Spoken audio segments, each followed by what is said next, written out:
வாழ்க குருவே துணை குரு அடி போற்றி.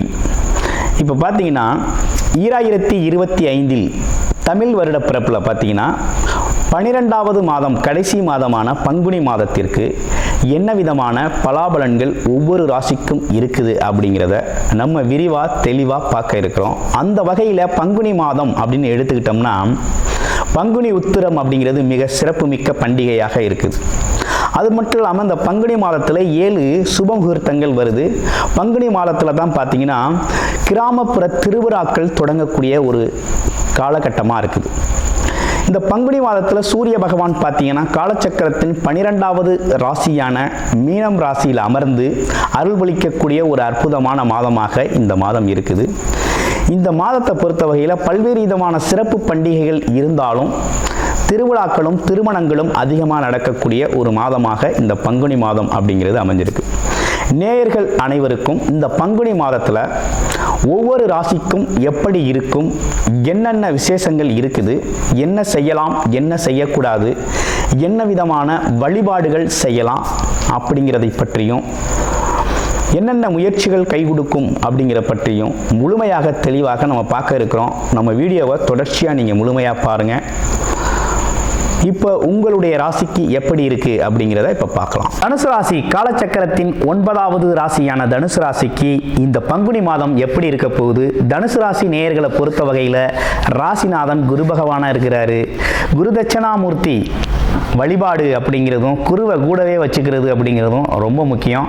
அது மட்டும் இல்லாமல் இப்போ என்னன்னு கேட்டிங்கன்னா தனுசு ராசி அப்படின்னாலே ஒரு இலக்கு கொள்கை அந்த விஷயத்தில் ரொம்ப தெளிவாக இருக்கணும். தர்ம சிந்தனை அப்படிங்கிறது ரொம்ப அதிகமாக இருக்கணும். ஆமாம், எடுத்துக்கொண்ட காரியத்தில் அந்த செயல் வெற்றி அடையும் வரை தீவிர முயற்சி அப்படிங்கிறது அதீதமாக இருக்கக்கூடிய ஒரு அமைப்பு அப்படிங்கிறது உண்டு. ஆமாம், எல்லாரையும் பக்குவமாக வழிநடத்தக்கூடிய ஒரு அமைப்பு அப்படிங்கிறது தனுசு ராசிக்கே உண்டான ஒரு குணம். ஆமாம், இதில் குறிப்பாக 3 நட்சத்திரங்கள் இருக்குது. கொஞ்சம் குணாதிசயங்கள் நட்சத்திரத்துக்கு ஏற்றார் போல சிறு சிறு வேறுபாடுகள் இருந்தாலும் காமனாக அந்த விஷயங்கள் உண்டு. இப்போ உங்களுக்கு என்ன நடக்குது, என்ன செய்யலாம் அப்படிங்கிறத பார்ப்போம். இப்போ ராசிநாதன் 6ஆம் இடத்துல போய் மறைஞ்சிட்டாரு. கொஞ்சம் உடல் ஆரோக்கியம் மன ஆரோக்கியத்தில் கொஞ்சம் கவனம் எடுத்துக்கணும். குறிப்பாக உடம்புக்கு கவனம் எடுத்துக்கங்க. அடிவயிறு வயிறு சார்ந்த பிரச்சனைகள், மனம் சார்ந்து மூளை மனம் சார்ந்த பிரச்சனை, தலை சார்ந்த பிரச்சனை, அதெல்லாம் கொஞ்சம் கவனம் எடுத்துக்கங்க. ஆரோக்கிய குறைபாடு அதுக்கு மட்டும் கவனம் எடுத்துக்கங்க, அப்போ ரொம்ப முக்கியம். அடுத்தடுத்து வரக்கூடிய மாதங்களில் மே மாதத்துக்கு பிறகுலாம் ரொம்ப நல்லாயிருக்கும். அதனால் இப்போதைக்கு இது ஒரு தற்காலிகமான விஷயம்தான் தனுசு ராசிக்கு. தனுசு ராசியை பொறுத்த வகையில் நம்ம அவங்களோட நிறைய ஜாதகங்களை நம்ம அனுப்பி பார்த்துருக்கோம். இப்படி தான் நடந்திருக்கு. அதுலேயும் 3ஆம் இடத்துல இருக்கக்கூடிய சனி பகவான் எடுக்கிற முயற்சிகள்லாம் தடை தாமதத்தை கொடுத்துக்கிட்டு இருந்தவர் இப்போ வருகின்ற மாதத்திலேயே பார்த்தீங்கன்னா அவர் பயிற்சியாகி என்ன பண்ணுவார் அப்படின்னு பார்த்தீங்கன்னாக்க இப்போ மார்ச் மாதத்தில் பயிற்சி ஆகிடுவார். அவர் 4ஆம் இடத்துக்கு அர்த்தாஷ்டம சனியாக போகிறாரு. அது உங்களுடைய ராசியாகவும் இருக்குது குரு பகவான். அது மட்டும் இல்லாமல் குரு அப்போ சுப கிரகத்தோட வீட்டில் சனி பகவான் அமர்வு 4ஆம் இடத்துல. அப்போ என்னென்னா சுப விஷயங்களை தர்ம சிந்தனைகளை அதிகப்படுத்துறது, தர்ம காரியங்கள் அதிகமாக ஈடுபடுறது, இப்படிப்பட்ட விஷயங்கள்லாம் நிறைய செய்ய வேண்டியிருக்குது. கிட்டத்தட்ட உங்களுக்கு இந்த காலகட்டம் இந்த பங்குனி மாதத்தை பொறுத்த வகையில் ஒரு சிறப்பாக பார்த்துட்டோம் அப்படின்னா என்ன நடக்குது அப்படின்னா 10க்குடையவன் 4ல் நீசமாயிட்டாரு. அப்போ தொழில் வேலை சம்பந்தமாக இடமாற்றம் ஊர் மாற்றம் செய்யணுங்கிற ஒரு அமைப்பு வருது. வேறு வேலை பார்க்கணும் அப்படிங்கிற எண்ணம் மனசில் தோணும். வேறு இடத்துக்கு மாறிக்கலாம். ஒரு வேலை பார்த்துக்கிட்டு இருக்கோம், இந்த வேலை வேண்டான்னு ஒரு வேலையை மாறிக்கலாம் அப்படிங்கிற எண்ணம் மேலோங்கும். அதே போல் ஒரு தொழில் இங்கே செஞ்சுக்கிட்டு இருப்போம், தொழில் இந்த இடத்துல செட் ஆகலையே, வேறொரு இடத்துல இந்த தொழிலை ஆரம்பிச்சுக்குவோமா, இந்த இடத்துல க்ளோஸ் பண்ணிடுவோமா அப்படின்னு தோணும். அதெல்லாம் மாற்றம் செஞ்சுக்கலாம். செய்ய வேண்டிய காலகட்டம் தான், செஞ்சுக்கலாம். அடுத்து 9க்குடையவன் 4லே இருக்கிறாரு. எப்படியும் பயணம் போய் தான் ஆகணும். இடமாற்றம் ஊர் மாற்றம் பயணம் வெளிநாடு வெளியூர் தொழிலுக்காக வேலைக்காக வருமானத்திற்காக வெளியில் போகணுங்கிற அமைப்பு அப்படிங்கிறது தெளிவாக உருவாயிருச்சு. அது மட்டும் இல்லாமல் 7க்குடைய அதிபதியும் 4ல் தான் இருக்கிறான். அப்போ திருமணம், குடும்பம், வாழ்க்கை எல்லாமே அதாவது வீட்டை மாற்றிக்கிறது, இடத்த மாற்றிக்கிறது, வாடகை வீட்டை மாற்றிக்கிறது, பயணங்கள் சம்மந்தப்பட்ட விஷயம் எல்லாமே இந்த மாதத்தில் உங்களுக்கு நிறையா இருக்குது. வேலை மாற்றிக்கிறது, தொழிலை மாற்றிக்கிறது, வியாபாரத்தை மாற்றுறது, வீட்டை மாற்றுறது, வண்டியை மாற்றுறது, வண்டி வாகனத்தை மாற்றுறது, ஆமாம் அப்படிங்கிறது நிறையா இருக்குது. ஆஹா, ஒரு மாற்றம் அப்படிங்கிறது அவசியம் இந்த மாதத்தில். யாருக்கு? தனுசு ராசிக்கு உறுதியாக மாற்றம் அவசியம். உடல் நிலையில், மனல் நிலையில், பொருளாதார நிலையில் ஒரு மாற்றம் அப்படிங்கிறது இந்த மாதத்தில் ரொம்ப அவசியமாக இருக்குது. அந்த மாற்றம் நிகழும். உங்களுடைய பிறப்பு ஜாதகத்தில் என்ன தசாபுத்தி அமைப்பு இருக்குது, லக்கணம் என்ன அப்படிங்கிறத பார்த்து தசாபுத்தி அமைப்பை பாருங்கள். உங்களுக்கு யோகமான திசை அமைப்பு இருக்குதா, இல்லை யோகம் இல்லாமல் கொஞ்சம் பாதகமான சூழ்நிலைகள் எதுவும் இருக்குதா அப்படிங்கிறத பாருங்கள்.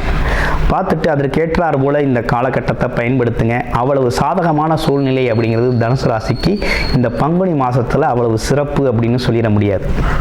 என்ன காரணம்னா, ராசிநாதன் ஒரு பக்கம் மறைஞ்சிட்டாரு. அது ஒரு பக்கம் இருந்தாலும், 6ஆம் இடத்துல இருந்தாலும், கொஞ்சம் வலிமை இருந்தாலும், கொஞ்சம் உடல் தானே கொஞ்சம் சின்ன சின்னதாக உபாதைகள் வரும் அப்படின்னு எடுத்துக்கிட்டாலும், தொழிலதிபதி நீசமாகி போயிட்டாரு. 7ஆம் அதிபதி நீசம். அதாவது மனைவிக்கு மருத்துவ செலவு, வண்டி வாகனங்கள் செலவு, ரிப்பேர் செலவு, வீட்டு பராமரிப்பு செலவு அப்படின்னு ஒரே செலவு ஐட்டமாக இருக்குது. அது மட்டும் இல்லாமல் பார்த்தீங்கன்னா, இடம் பூமி வாங்குறது விற்கிறதுல பிரச்சனை அப்படி இருக்குது. அடுத்து பாருங்கள், தொழிலை மாற்றணும், வேலையை மாற்றணும், தொழில் நல்லா இல்லை, வியாபாரம் நல்லா இல்லை, வேலை பார்க்கணும், ஆனால் வேலையில் ஒரு நல்ல வருமானம் இல்லை, ஒரு பெட்டராக ஒரு நல்ல ஜாப் பார்க்கணும் அப்படிங்கிற மாதிரி இடமாற்றம் சம்மந்தப்பட்ட விஷயங்கள், உழைப்பு, வேலை, வருமானத்திற்கான இடமாற்றம் சம்மந்தப்பட்ட விஷயங்களை இந்த காலகட்டத்தில் செய்ய வேண்டியது அவசியமாக இருக்குது. ஸோ தனுசு ராசியை பொறுத்த வகையில் இப்படிப்பட்ட அமைப்புகள் இருக்குது. வழிபாடு அப்படின்னு எடுத்துக்கிட்டோம் அப்படின்னா, நீங்கள் ஒரே ஒரு விஷயந்தான்.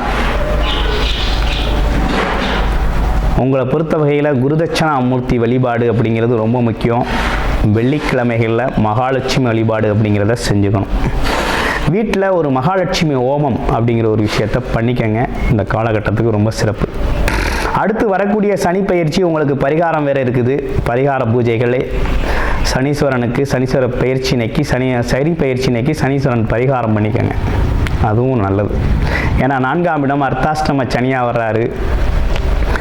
ஆமாம், களத்திரம், குடும்பம், வண்டி வாகன விஷயங்கள், சுகஸ்தானங்கள்லாம் கொஞ்சம் அடி வாங்கும். அதனால் அதுக்கெல்லாம் கொஞ்சம் பரிகாரம் செஞ்சுக்கிறது நல்லது. திருநள்ளாறு போயிட்டு வர்றது ரொம்ப நல்லது. ஓகே, வருகின்ற புத்தாண்டுக்கு அப்புறம் கொஞ்சம் ஒரு நல்ல மாற்றத்தை எதிர்பார்க்கலாம். அதுலேயும் சிறப்பாக சொல்லணும்னா, தனுசு ராசியை பொறுத்த வகையில் மே மாதத்துக்கு பிறகு தான் ஒரு நல்ல செழிப்பமான முன்னேற்றம் அப்படிங்கிறதையும் நீங்கள் எதிர்பார்க்க முடியும். அதுவரையும் ஒரு சுமாரான இருக்கிறத மெயின்டைன் பண்ணிக்கிட்டு இயல்பாக போகிறது தான் ரொம்ப நல்லது. ஆமாம், உடல் ஆரோக்கியத்தில் கவனம் எடுத்துக்கங்க. சில மாற்றங்களை செஞ்சுக்கங்க. நல்ல வழிகாட்டுதலோட ஆலோசனையின் பேரில் செஞ்சுக்கங்க. அவசரம் இல்லாமல் செஞ்சுக்கோங்க. அடுத்து உங்களுடைய ராசியில் இருக்கக்கூடிய நட்சத்திரம் மூல நட்சத்திரம் முதல் நட்சத்திரமாக இருக்குது. தொழில் சார்ந்த வாய்ப்புகளில் இருந்த தடைகள் நீங்கும். பதவி உயர்வு, பட்டம் சம்பந்தப்பட்ட விஷயம், இடமாற்றம் சம்பந்தப்பட்ட விஷயங்கள், இப்படிப்பட்ட விஷயங்கள்லாம் கொஞ்சம் நகலுக்கும். புகழ், பெயர் புகழுக்கு பங்கம் நடந்ததெல்லாம் கொஞ்சம் மாற்றம் இருக்குது. அடுத்து பூராட நட்சத்திரம். பூராட நட்சத்திரம் எப்படி இருக்குது அப்படின்னு பார்க்கையில், கொஞ்சம் சேமிப்பு பணம் சேமித்து வச்சுருந்தது செலவாகும். எதுக்கு செலவாகும் அப்படின்னா, வீட்டுக்கு தேவையான உபகரணங்களை வாங்குறது, மனைவிக்கு தேவையானதை செஞ்சு கொடுக்கறது, ஒரு சொபிசியேட்டட் வாழ்க்கை, உல்லாச வாழ்க்கைக்காக செலவு பண்ணுறது. அப்படின்னா வீட்டோட அடிப்படை தேவைகளை தாண்டி, வீட்டுக்கு தேவையான அத்தியாவசிய தேவைகளை தாண்டி ஆடம்பர தேவைகளை நிறைவேற்றுறது, இந்த மாதிரி செலவுகள் தவிர்க்க முடியாமல் வர்றது உண்டு. அதற்காக வீண் செலவுகள் ஆகும். வீடு, வண்டி, வாகனங்கள் செலவுகள்லாம் நிறைய ஏற்படக்கூடிய ஒரு அமைப்பு அப்படிங்கிறது ஏற்படுது. அடுத்து பாருங்கள், உத்திராடம் நட்சத்திரம். உத்திராடம் நட்சத்திரங்கிறது எப்படி இருக்குது அப்படின்னா, அப்பாவோட உடல் நலனில் ஆரோக்கியம் எடுத்துக்கங்க, கவனம் எடுத்துக்கங்க. அது மட்டும் இல்லாமல் இந்த காலகட்டத்தில் அப்பா உறவுகள் சார்ந்த விஷயங்கள் கொஞ்சம் சாதகமாக இருக்கும். ஆமாம். இடம் பூமி சம்மந்தப்பட்ட விஷயங்கள்ல இப்போதைக்கு நீங்கள் தலையிடுறது அப்படிங்கிறது அவ்வளவு சிறப்புடையதாக இல்லை. ஆனால் இருந்தாலும் அப்பாவோட உடல் ஆரோக்கியத்தில் கொஞ்சம் கவனம் எடுத்துக்கணும். ஆமாம். அடுத்து களத்திரம் மனைவி சம்மந்தப்பட்ட விஷயம்லாம் எப்படி இருக்குது அப்படின்னா, மனைவி சம்மந்தப்பட்ட விஷயம் மனைவிக்கு பார்த்தீங்கன்னா கொஞ்சம் மனைவியோட தேவைகளை நிறைவேற்றக்கூடிய வகையில், மனைவி கணவன் அவங்களோட தேவைகளை நிறைவேற்றக்கூடிய வகையில் இந்த காலகட்டம் அப்படிங்கிறது ஒருத்தருக்கு ஒருத்தர் உதவியாக இருக்கணுங்கிற அமைப்பு இருக்குது. அடுத்து குழந்தைகளால் ஒரு முன்னேற்றம் இருக்குது. குழந்தைகளை வெளிநாடு வெளியூர் பயணங்கள் அனுப்பலாம், நல்லா இருக்குது.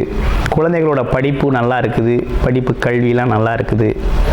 அடுத்து போட்டி பந்தயங்களில் செயல்படக்கூடிய தனுசு ராசி அன்பர்கள் இந்த பார்த்தீங்கன்னா அந்த ஸ்போர்ட்ஸில் இருக்கக்கூடியவங்கலாம் கண்டிப்பாக வெற்றி பெறுவாங்க. அது உதிரியாக இருக்கும். போட்டி பந்தயங்களில் ஜெயிக்கக்கூடிய ஒரு அமைப்பு அப்படிங்கிறது தனுசு ராசிக்கு ரொம்ப நல்லா இருக்குது. அதுலேயும் இந்த விளையாட்டு வீரர்கள் சம்மந்தப்பட்ட விஷயங்கள்லாம் ரொம்ப நல்லா இருக்குது. ஆமாம், அருமையாக இருக்கக்கூடிய ஒரு அமைப்பு அப்படிங்கிறது இருக்குது. ஆக மொத்தத்தில் தனுசு ராசியை பொறுத்த வகையில் கவனமாகவும் விழிப்புணர்வும் செயல்பட வேண்டிய காலகட்டமாக இந்த காலகட்டம் அமைஞ்சிருக்கு. தொழில் மாற்றம், வேலை மாற்றம் அப்படிங்கிறது எதிர்பார்க்கக்கூடிய வகையில் இருக்குது. ஆமாம், அதனால் இந்த காலகட்டம் அப்படிங்கிறது நிதானமாக செயல்பட வேண்டிய காலகட்டமாக இருக்குது. வழிபாடு அப்படிங்கிறதெல்லாம் ஏற்கனவே நம்ம சொல்லியிருக்கோம்.